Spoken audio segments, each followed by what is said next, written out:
Hi, I'm Ed. Hi, I'm Faye. I'm a gay, non-binary trans man, and I've never sat in front of so many people at once.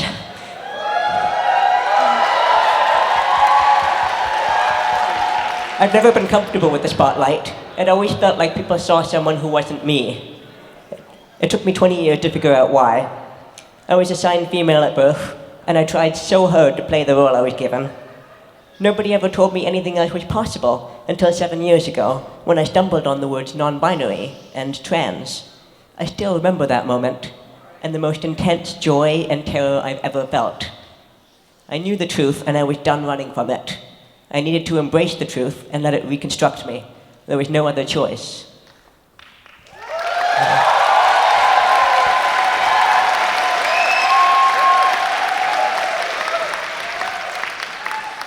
From a really early age, I'd always felt feminine.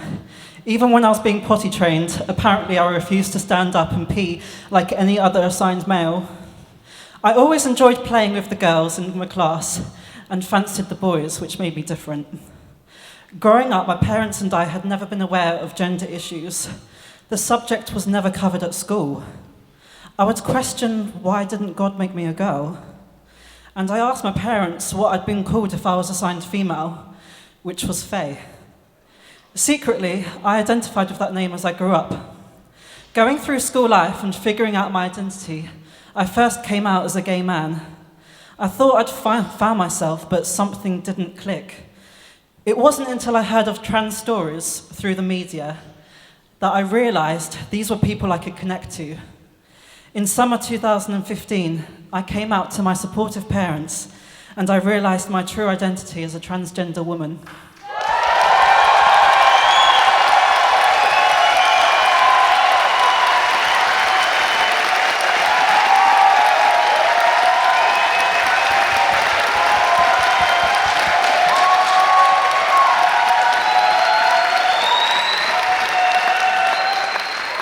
After I moved to the UK, things got worse. Like 8 in 10 trans people, I considered suicide, and like half of trans men, I've attempted it. Not just because I've been harassed on the street, socially isolated, and raped because I'm trans. My main obstacle was the NHS. It took 4 months to get hormones in Canada, but 3.5 years to transfer that prescription here. Doctors marked myself home, withdrew treatments, and said the sexual assaults I had suffered had made me trans. After waiting 2 years for my first appointment, I left it actively as suicidal, but I couldn't ask for help. Having a mental health crisis on my record meant they might not transfer my hormone prescription in my next appointment a year later.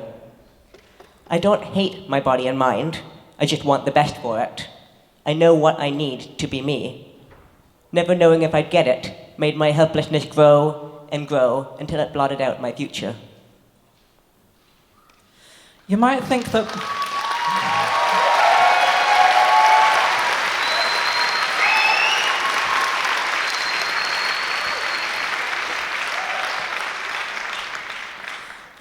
that being part of a Christian household would be extremely difficult for someone like me. But my parents and church community have been true rocks from the start, especially my mum, who took me out shopping and guided me throughout.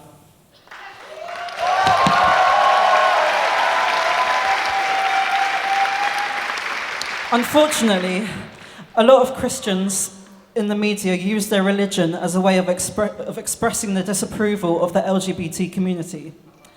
Currently, transgender women are portrayed as some sort of sexual predators who dress up to spy on women in the changing rooms.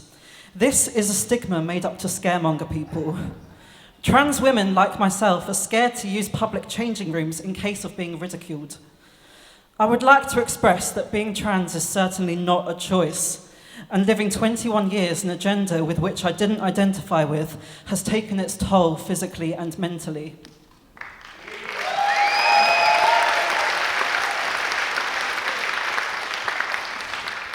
Dating is also a complete struggle. Being asked highly inappropriate questions such as, are you pre-op or post-op? You don't look like a man. And just this morning, I didn't look at your profile properly. Have you got a penis? But you know what? Since coming out, there have certainly been more ups than downs.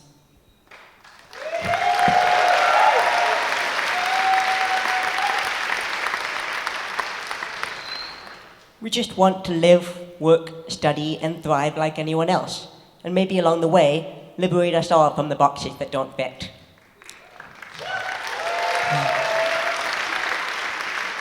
The darkness is slowly lifting. Younger trans people are learning who they are earlier, avoiding years of distress and extra treatment later. The government is talking about reforming the Gender Recognition Act, so maybe we won't have to pay £140 and ask our spouse's permission for a panel of experts to decide if we're really trans, so we can change our legal documents.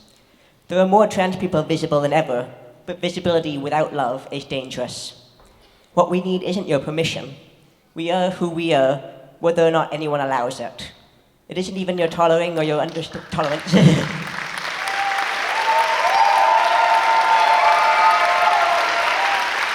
It isn't even your tolerance or your understanding we need. It's you standing up and saying you see us, you love us, you stand with us.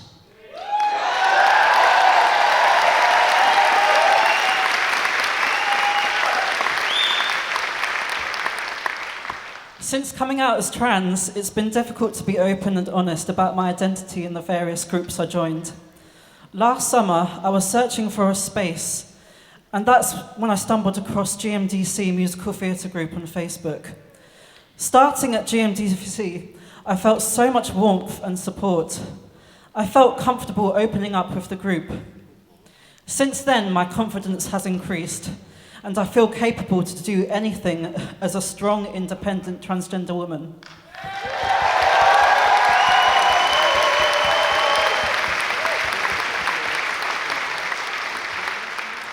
We certainly need more groups to be accepting of people's differences and create spaces where it is comfortable for anyone. My hope for trans rights going forward is that we'll be recognised as valid members of society who are ordinary human beings with the same feelings, views and hopes as everyone else.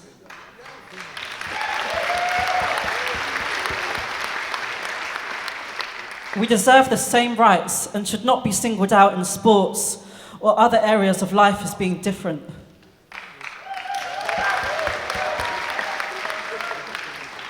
My own personal hope is that there'll be more diversity within musical theatre and television, and that we get cast based on talent and not whether we pass or don't pass. I hope one day things will change for the better in acceptance for all, regardless of race, gender identity, religious background, or sexuality.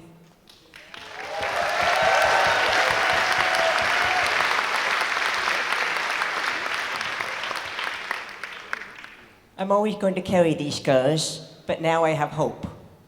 After waiting 4 years, this coming Monday, I'm having the reconstructive surgery it feels like I've been waiting a lifetime for.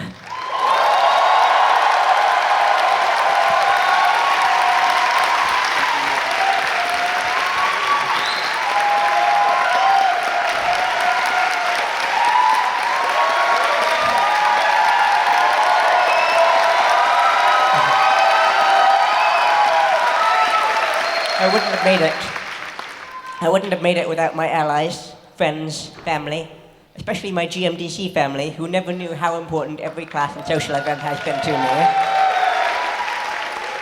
Most of them have learned a lot about me tonight. What I'd ask of you guys, and of all of you, is this.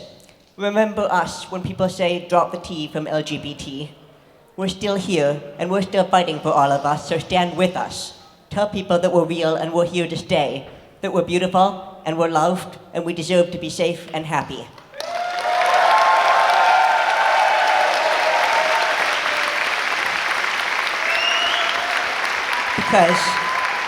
Because the less we have to defend ourselves in the shadows, the more we can step into the light. And at last do so as ourselves.